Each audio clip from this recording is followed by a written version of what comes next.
Good morning, everyone. Today is Saturday, November 28th, 2020. My name is Karen Bowden-Schatz, and I serve as Associate Pastor at First Lutheran Church in Onalaska, Wisconsin, and this is my morning musing. I want to say to you, Happy Advent Eve. Tomorrow begins the season of Advent, the first season in the church year, even though it's at the end of our calendar year. But I think that placement is absolutely genius, at least for us in these modern times, because there's always this rush at the end of the year. There's the holidays, there's the thinking about our budget for the next year, there's setting goals, there just seems to be a lot as we go from one year to the next. And so Advent becomes this time where we live in a countercultural way, where we slow things down a little bit. Not necessarily to be countercultural, but to prepare ourselves to hear the Christmas story with hearts anew.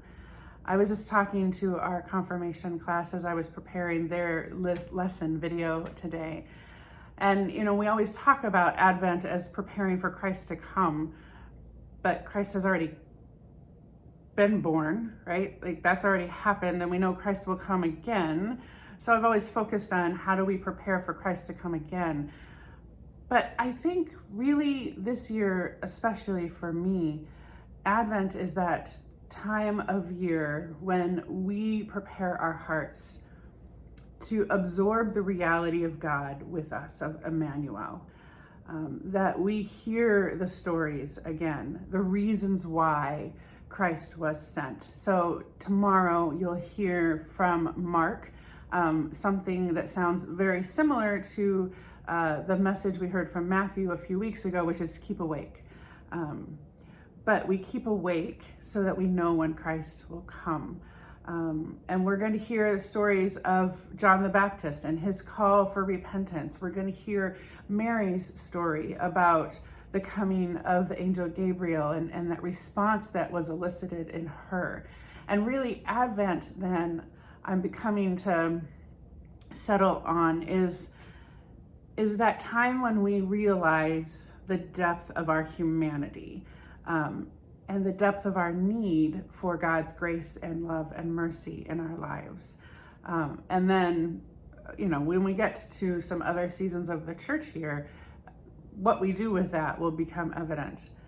But Advent is that time to slow down enough to be reflective and to allow ourselves to hear the old stories again, so that when the story of the Christ child comes, we receive that with the same joy and magnitude that those shepherds, that Mary and Joseph, like those animals, like those wise folk did.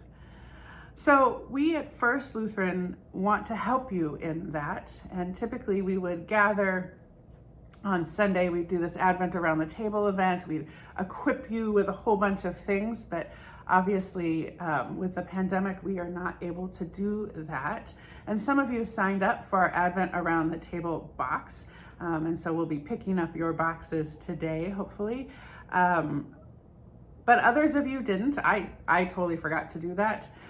Good news is, while you won't get something to make an Advent wreath, which is super duper easy to make, and I'm sure if you've participated in Advent Around the Table in years past, you have one available to you. But we have a devotional that we have extra copies of, and we have what I'm calling Star Words to Dream By. Our theme for this Advent that you'll hear over and over again in worship and in most of what we're doing is those who dream, and calling back to our minds those stories of the ancient ones who dreamed and how are we dreaming. So this week's theme, for example, is those who dream keep awake. And so you'll hear about what that is in worship. But each day throughout Advent, actually through Epiphany, there will be a word that we will give to you. Sunday's word is dreamer. And we invite you to think on that word, to look up that word and its definition and its etymology. Take a picture out and about as you're out and about during the day that cues that word in your brain. And then post that picture on your Facebook page or on our Facebook page.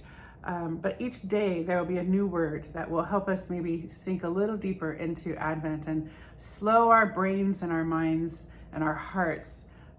Brains and minds were the same thing, but slow our hearts and our minds and our spirits down so that we can receive God's grace, not only at Christmas time, but also now. That would be nice, right? Now.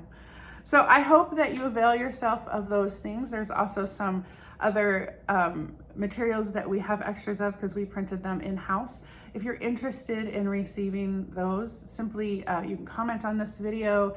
You can send me an email. You can send Beth an email. You can send Tamara an email. You can really send any staff an email, but those three would probably be your best bet. And we will make sure we gather those supplies for you and get them and so that you can participate in Advent perhaps in a different way than you have before. I look forward to seeing you tomorrow at worship, and until then, be well, be kind, for Christ is with you.